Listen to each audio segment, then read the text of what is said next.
test, especially the higher you go in math. And I had a whole college career full of it, where I had to study math.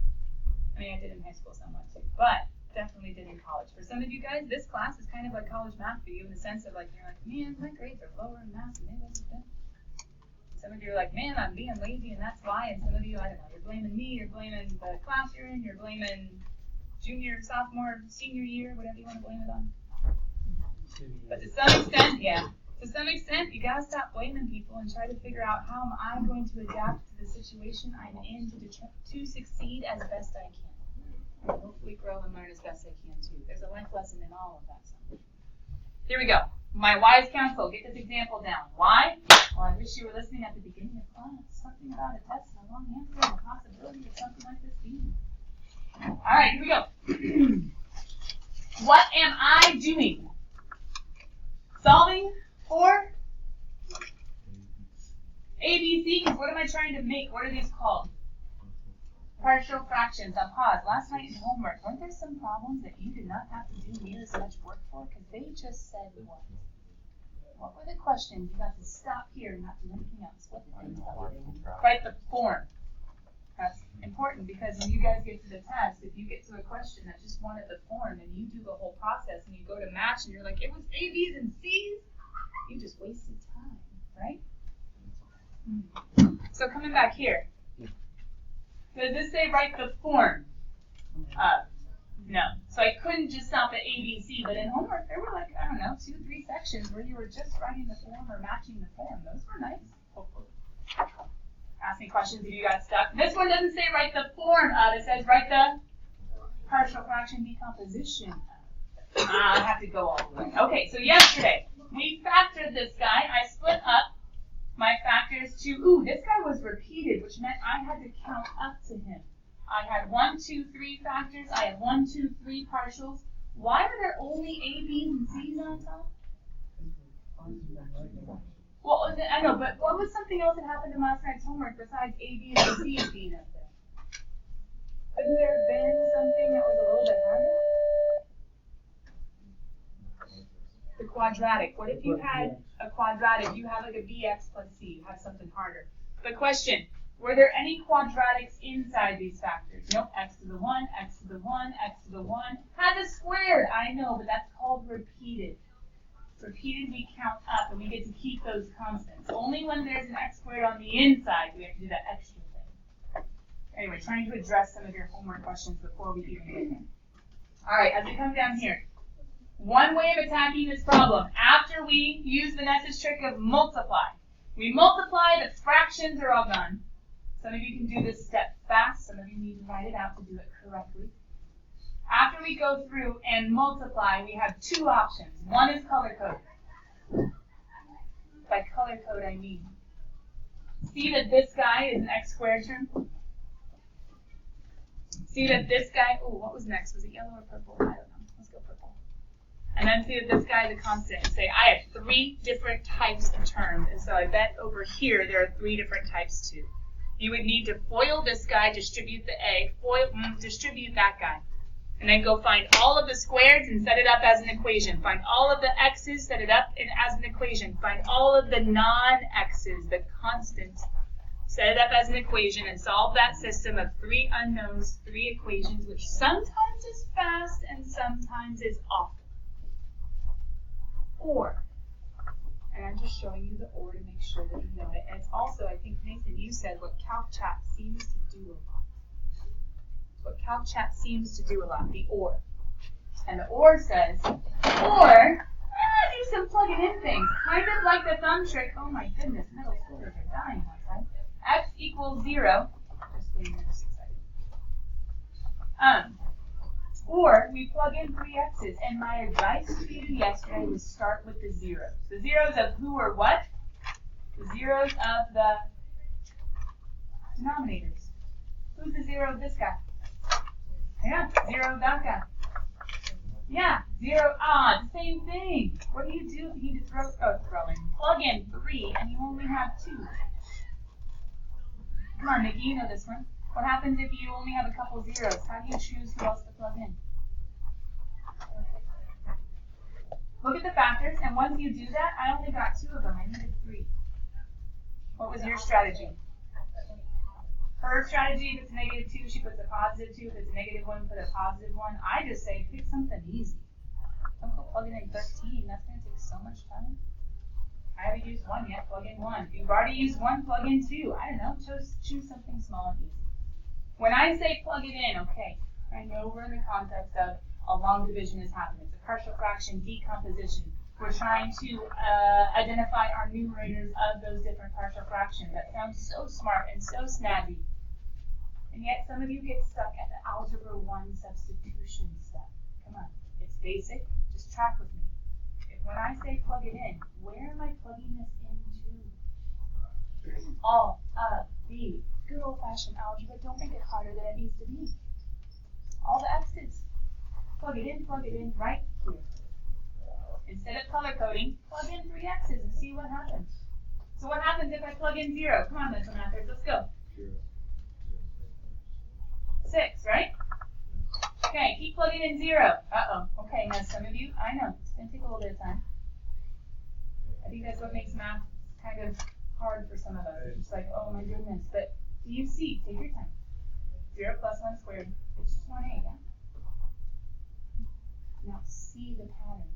If I plug in a 0, what's 0 times anything? What's 0 times anything? Oh my goodness, I just solved for 1. Nice. Didn't have to. Could have been A's and B's and C's, but if I plug in the 0, somebody's going to get eliminated because it's the 0 of something somewhere that this x did not cancel away from. It's kind of thumb trick method, just it's going to take a little bit longer. And I couldn't use thumb trick method at the beginning because I have this repeated dude. Whenever you have a quadratic guy or a repeated guy, thumb trick is out. So you can use the idea of thumb trick. Plug in -1. Where? Everywhere. Aww, okay, come on, -1 squared is just times 5 minus 20 plus 6. Are we okay? What happens when I plug in -1 here, though?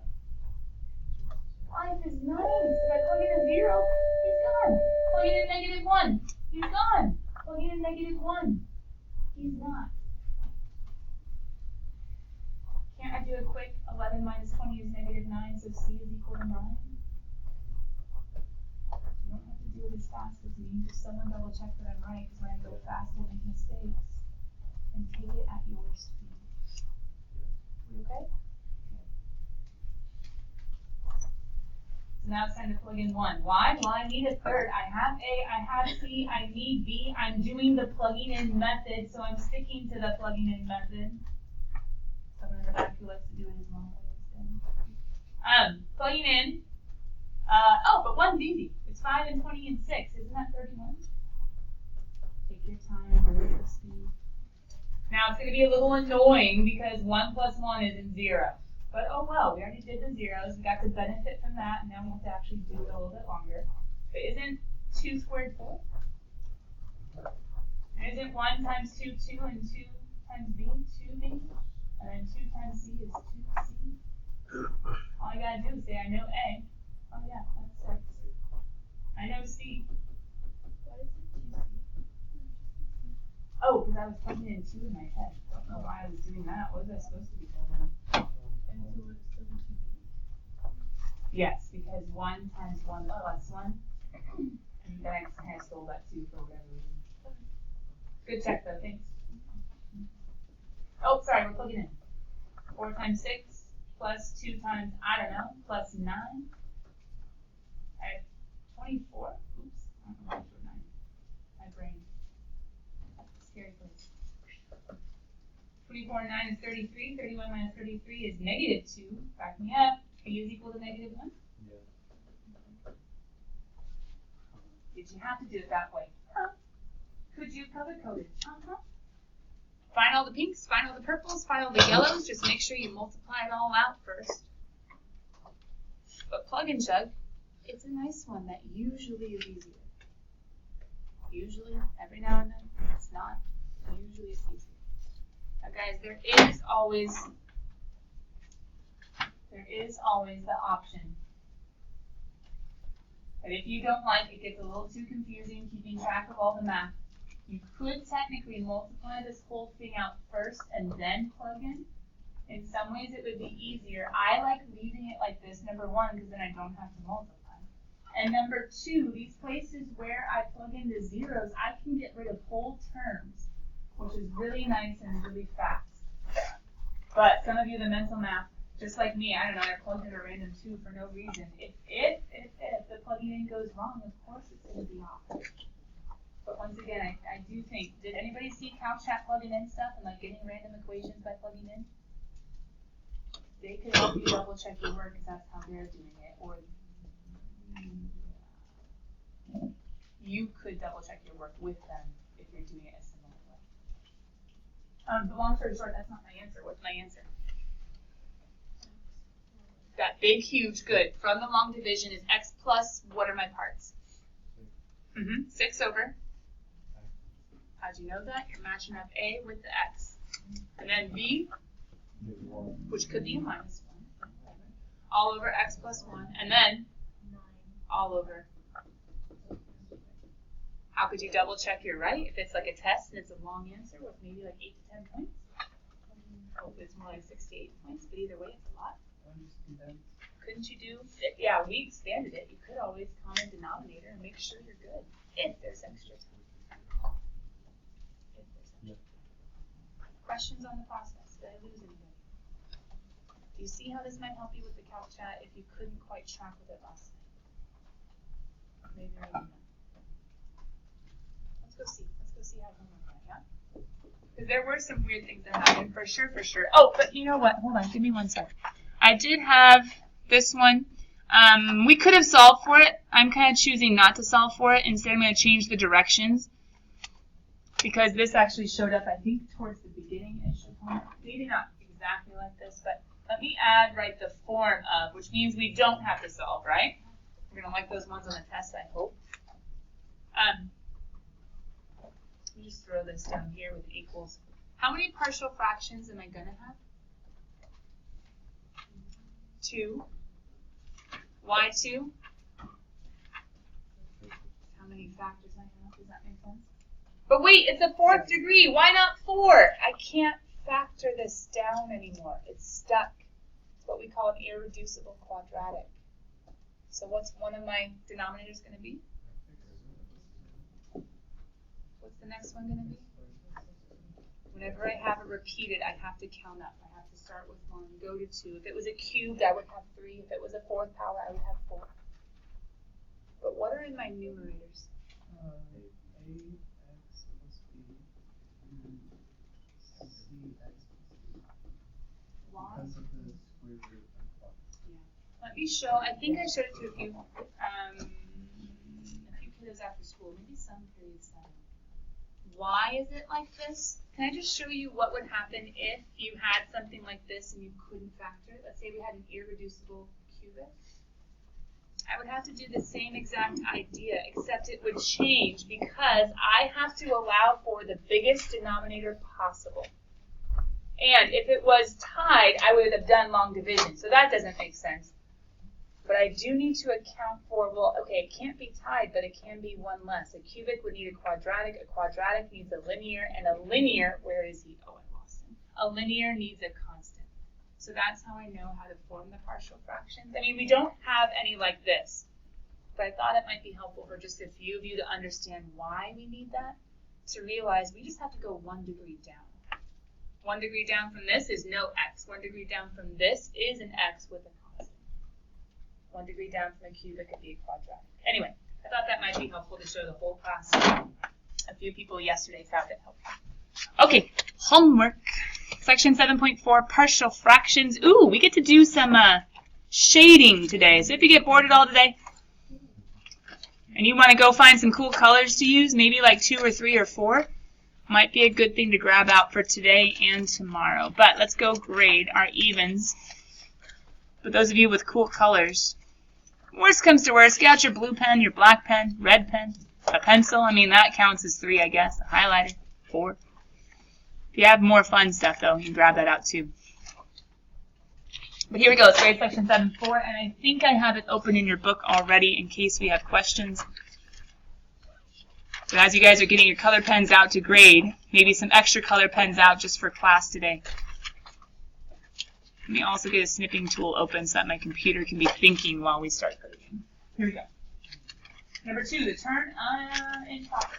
Number 6 is C. Number 8 is A. Number 14, just writing the form. Did you put 4 different ones, counting up from the first power to the 4th power, all with an A, B, C, and D, all with a constant at the top?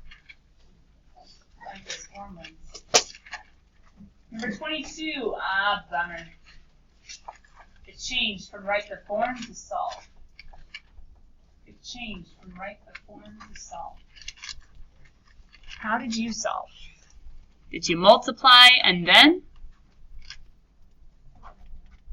Did you multiply and then try to set A plus B equal to 1 and 2A minus 3B equal to 1 and solve a system of equations? Did you color code? Did you plug in the zeros of, hey, what happens when x is 3 or when x is negative 2? Did you do the thumb trick and say, wait a minute, this is one of those easy ones, and one of those easy ones says, I can think about this.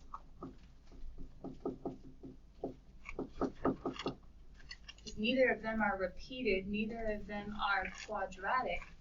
Did you try to plug in a 3 and skip all the work? If you plug in 3, 3 plus 1 is 4, over 3 plus 2 is 5, 4/5 needs to go above this guy. Ooh. Did you do the other trick of plugging in a negative 2? Negative 2 plus 1 is negative 1 over negative 5 is positive 1/5.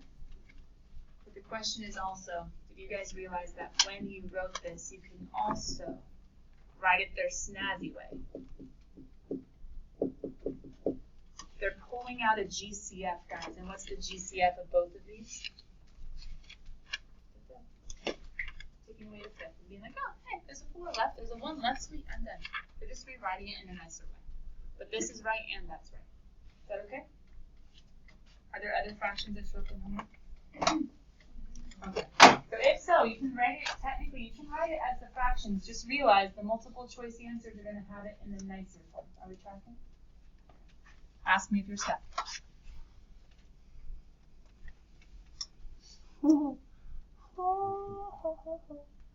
That was a fun one. Wasn't even improper. You didn't even have to divide. What did they do?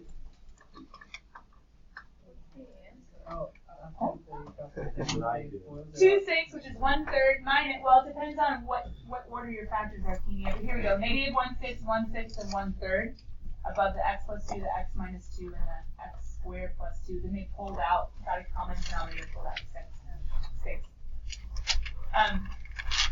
They decided to do color coding. I don't know why.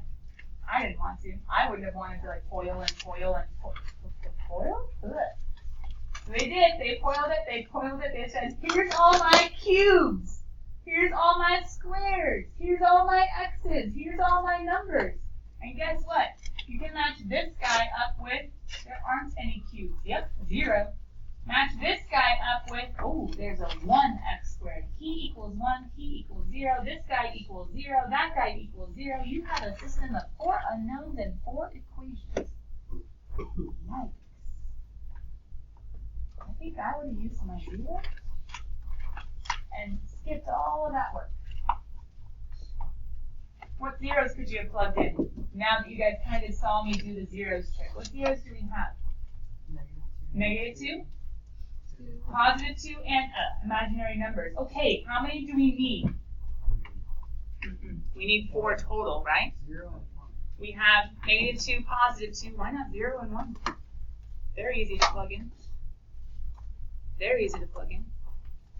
Now, they were doing some, I don't know, human mumbo jumbo creativity, taking all of those and trying to make things out of it. But once again, I get to skip all of that by using my zeros trick. So just in case a few of you guys got lost on your zeros trick, I mean, the first question is whether you multiplied by both sides accurately and got that one. But then to be honest, if you just want to see me do the zeros way because you didn't think of doing it last night, I'm just going to put it right below where I would have stopped. Let's see if I can make it still get the answer. This is my alternate, okay? which some of you used, and I had multiple people going over here to the sidewalk yesterday trying to do this one. X equals 2. X equals negative 2. X equals 0 because it's easy, and then we'll try to get x equals 1.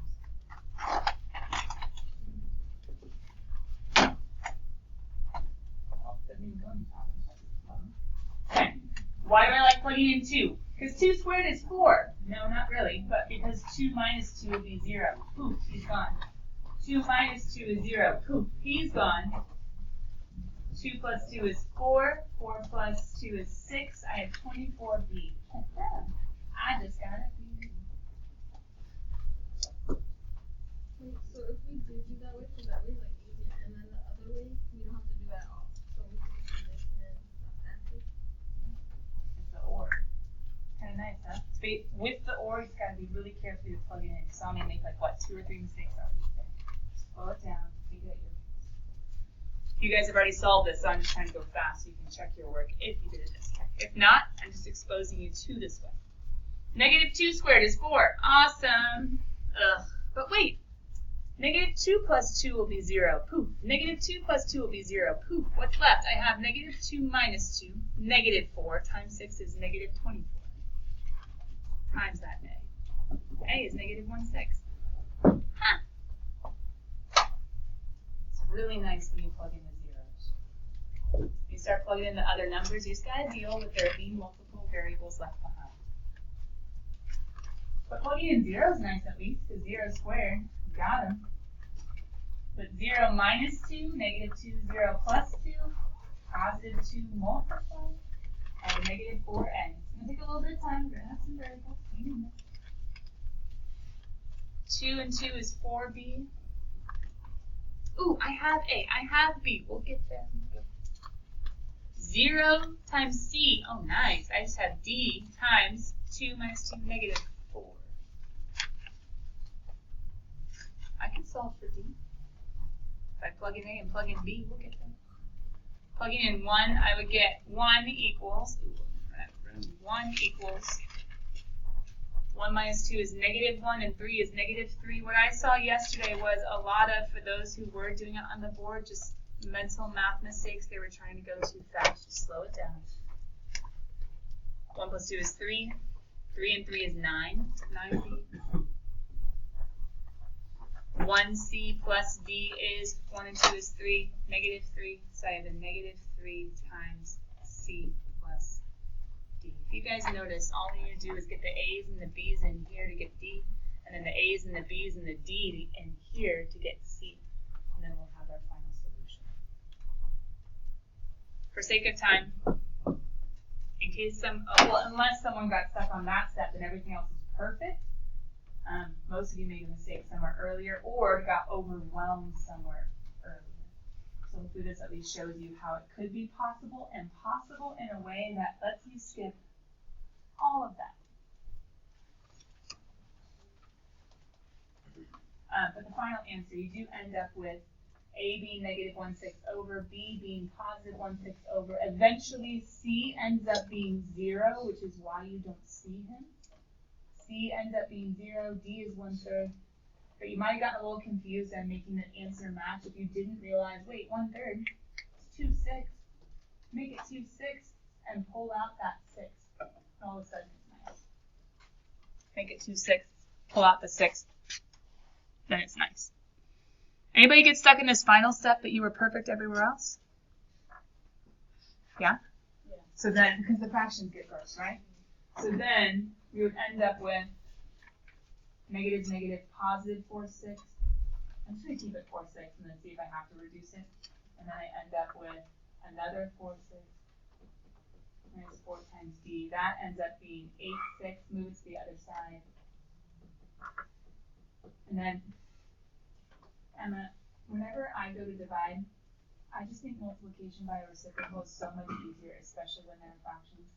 If you try to divide a complex, way easier. Because then I can just reduce and say, hey, it's 2/6, 1/3. Is that cool? Yeah. Okay. Anybody get stuck on solving for C? C. I just don't understand when you're supposed to use C times x plus d, or just C.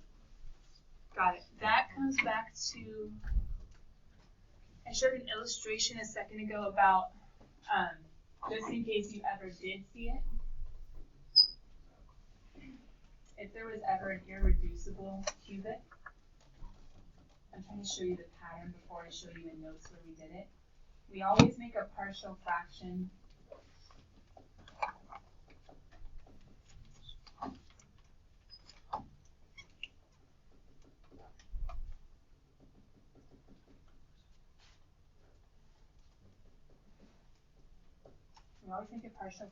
based on going 1 degree down. Because any partial will be proper, so it'll never tie, but it could be 1 down. So a linear with an x to the 1 will have an x to the 0 term only. A quadratic, whenever it's on like the inside, a quadratic that's stuck, he's going to need to go 1 down also, which means, an x and a number, and then a cubic would need to go 1 down, a squared, an x, and a single. Where we wrote it in our notes was technically, the book had it in that huge old chart I didn't make you write. I think it was like here, quadratic factors. Whenever I have a quadratic that can't break down, I always have that bx plus c thing. I wrote it over here in kind of a similar form. And I just gave you a warning. I think it was more of a verbal. Whenever we have something like x squared plus a, just be careful, we can't factor that. And since we can't factor, he's always stuck. So then we're going to have that guy be stuck in a denominator with, that's kind of like, this is pretty much what you'll always have that you can't break down, that you need to make that out. Is that cool? Good question. Okay.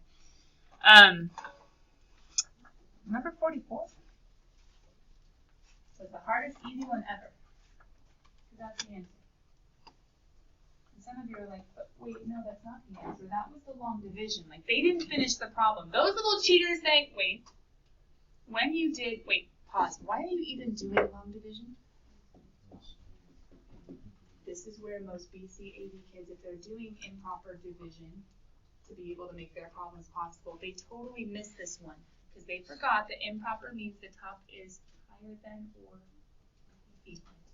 I added that in the notes. I made a big point of it, but until you see it and just totally don't see it, you don't really realize what's so tricky.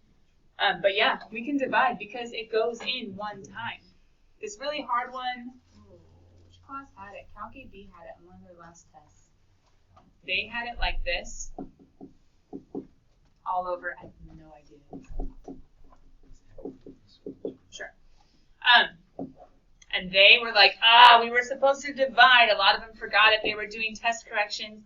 Now, this was hard because they all of a sudden were like, oh, man, 3 goes into 1/3 time. Nice thing for them is they should have just pulled out the 3 and factored it away, and then it would have been so much nicer. But anyway, for you guys, you don't have to face those ugly ones. It's not going. Oh, it is.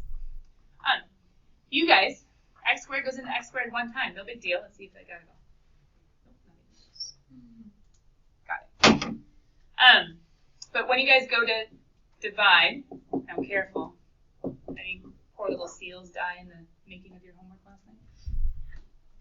X squared minus x squared, good. Negative 4x minus x. 0 minus 6. Wait a minute, they didn't do anything. What were they supposed to do? You could pull out a negative. In class, what did we say you had to do next?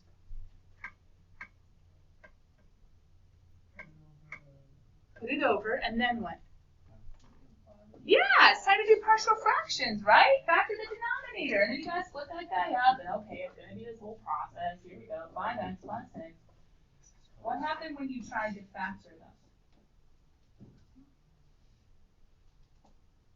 Can I multiply to be positive 6 and add to be positive 1? You're like 3 and 2, yeah, but that's a negative, and there's no negative. Well, guess what? It's an irreducible quadratic. If it's an irreducible quadratic, I'm stuck with just 1 fraction. And don't I already have 1 fraction? I didn't have to split him up because he can't split up. And if I can't break him down, well, there's no point going and looking for pieces. He's already his own piece. We're done. It was the easiest hard question. Hardest easy question ever. He was his own answer, and we were done. I think with that, guys, we've gotten through all of the evens, and I've gotten to explain at least most of the places where I saw kiddos getting stuck who came in, or I remember people getting stuck. But hey, fill me in. If there's something else you want me to see, let's go to it. Odds or evens? Yeah. 27? Hey, no, it's perfect. Anything else? To check the algebraic part. Okay. 45. Let's go 27. Let's go 45. 45, I don't promise to do the whole thing, but I'll get you going on the way. Or maybe I'll kind of pop in somewhere towards the end. Number 27. Let me just fill in what the directions are.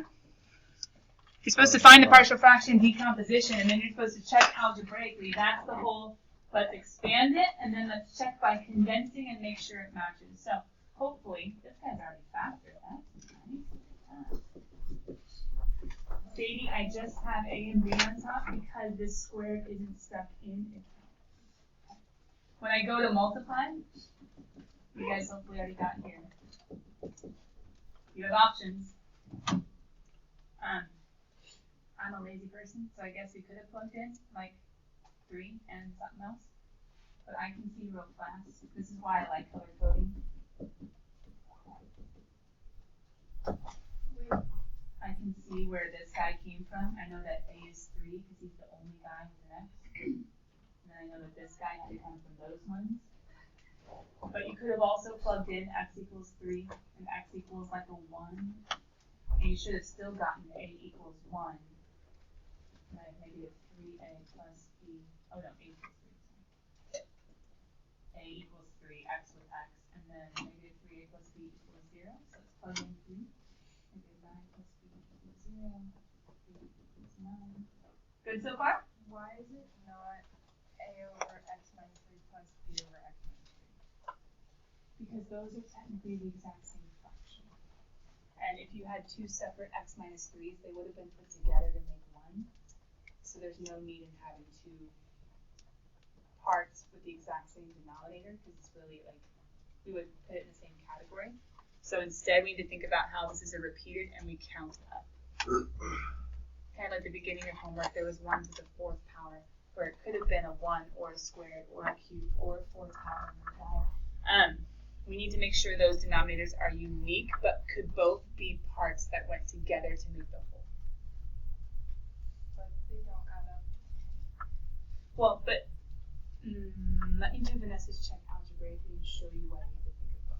Give me a second. Thank you. We end up with our partials being 3 over X minus 3 plus, the question is, could these have combined to be that?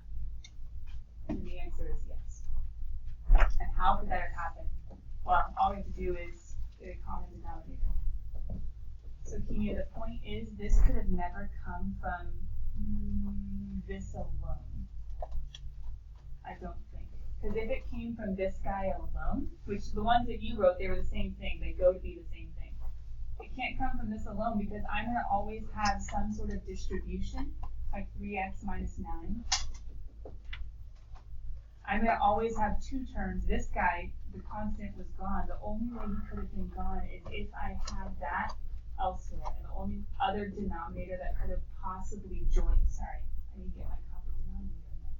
The only other fraction that could have joined to be this is the guy with the same denominator. Then my 9s can cancel, and then I end up with what I started with. So 9 wasn't over the X minus 3 each.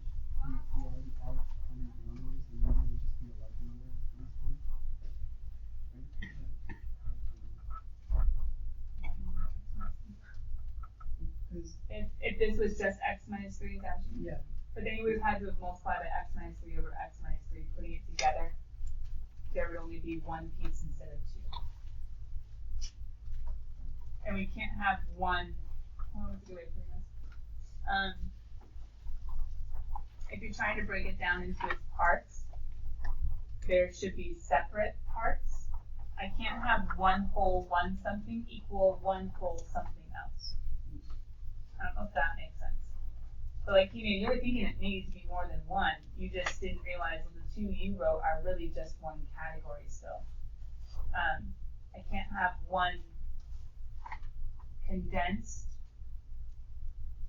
rational function equal one expanded. Like, is that making sense at all? Sorry, it's hard to explain. But yeah, for repeated ones, there is the possibility of there being multiple parts of it, but we need to make sure they're unique and that they can't be the same denominator. And the process, the procedure, what we wrote down yesterday, a way of remembering is that we just need to go ahead and account for any possible power of that factor up to the power that is there that exists. So Vanessa, sorry, what we were doing to check algebraically is just get common denominators. And it should go back. And then, Alessia said 45? 45. Nice thing is, that was the one that was on Calc Chat, so I'm going to go ahead and, if you don't mind, I'm going to go kind of do what I did with the other one, 44, because I was able to say, hey, this is where they went, and I wouldn't necessarily go there. And as I do that, there we go. Let me have you guys, some of you need this, some of you don't. I'm going to have you start, wherever he is. Aha. There we go. I'm going to freeze the screen and have you start being able to take notes. Remember, you want something that can do some sort of fun shading, coloring, yada, yada, yada. Because we've been doing systems all chapter. Partial fractions weren't systems. We were kind of solving them using systems. But they were always systems of equations. Now we need systems of inequalities. But yeah, Alyssa, I'll go grab that from Calc Chat and show you guys where I would have gone. Or how I would have gone. Maybe a better way of putting it.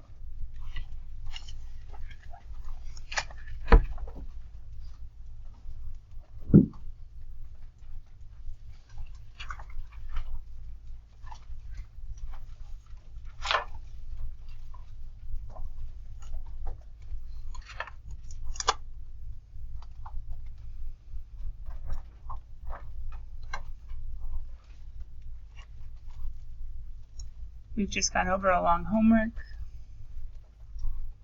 Some of your brains are kind of fried from life, maybe math, maybe other stuff.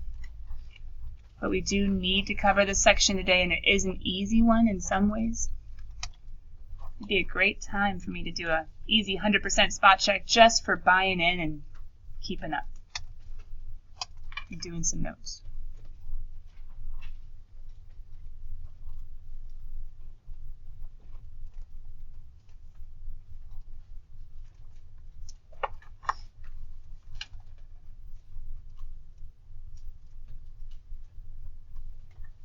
Has anybody yet used the online tutor that Calc Chat provides? Oh yeah, maybe one? Two? Okay, just curious. What I'm talking about is that Calc Chat assistant that's available any day from 4 to midnight. Well, that's true. So those of you guys that, start homework at midnight your time, kind of screwed. But if you start at least by like 8, just a thought. Oops. Sorry. But valid. Good point to make. Even available during the summer. Wow.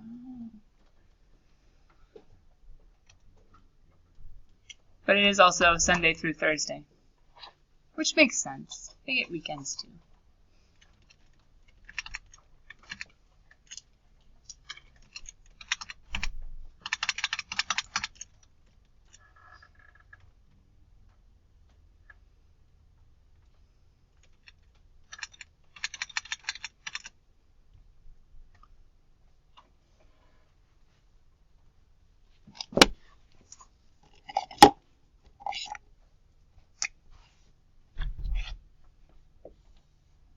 Let's not use that marker.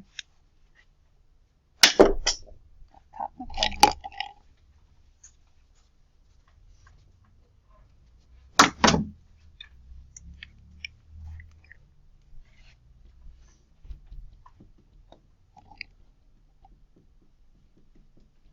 As you guys are taking notes, I'm just throwing this long division over here on the side, just in case something went wrong in the long division for number 45, because that's what CalChat didn't show.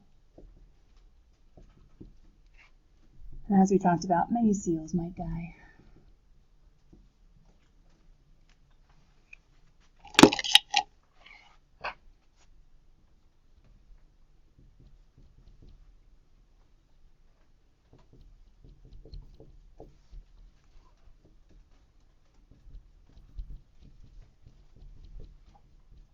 Remember division, we want to make this perfectly match.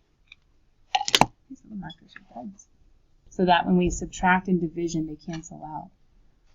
Negative 3 plus 21 is 18. 5, 19?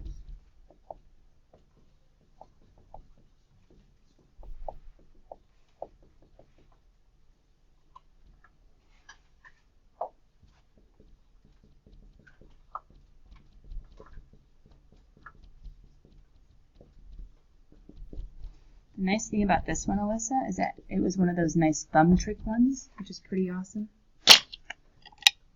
So even without showing work, you could plug in zeros, you could multiply to the other side and group, but you could also just say, neither of them are quadratics, neither of them are repeated.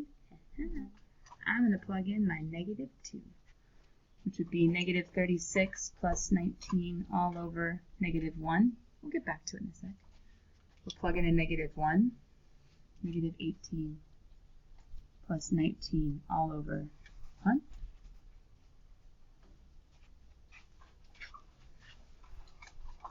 Which will lead us to, I'm getting negative 17. Oh, nope, a negative over a negative is a positive. Got him. So I didn't do the whole, like, multiply to the other side and plug in the zeros of negative 1 and 2. Well, I did plug in the zeros, I just did it a fun trick way. But if you reduce mine, that would be a negative 17 over negative 1, positive 17, and a 1 over 1, which is 1.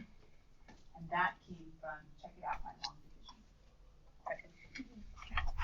So as you guys are taking notes on shading inequalities, well, hold on, this isn't even a system yet, there's only one of them. You guys remember this guy's a quadratic who's been shifted down 1 and hit that? Well, if I plugged in zeros, x plus 1, x minus 1. What do we do as soon as we see a greater than or equal to?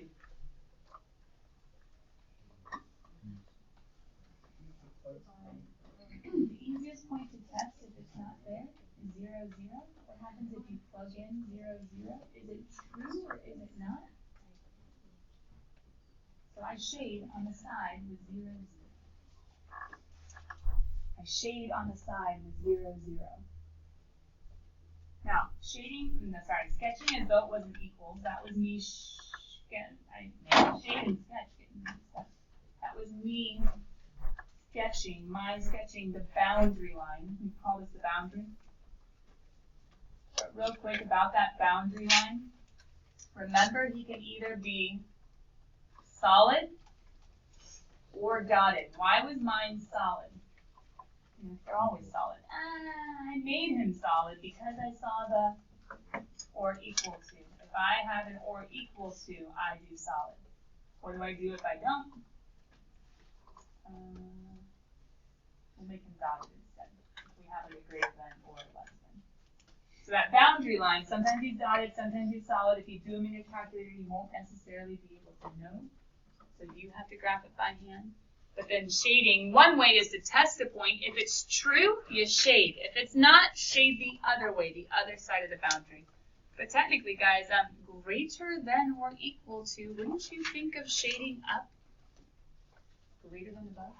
Right? So what's true when you guys have systems? We're going to put lots together and find overlaps. Good news is I have condensed 7.5 and 7.6 into one section, one homework in some ways, that is not due until Monday. See you guys later.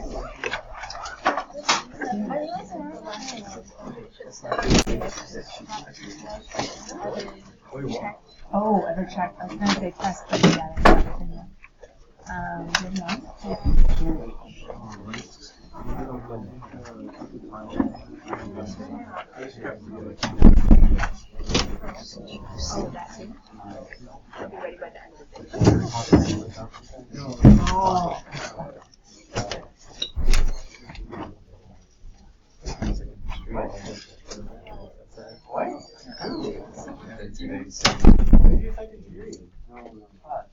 All of them?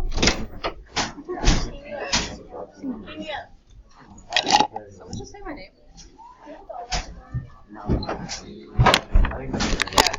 Miss D, do you think I have 90 minutes to take this AP Bio and mock exam? Real quick. 90? Yeah, just a casual 90.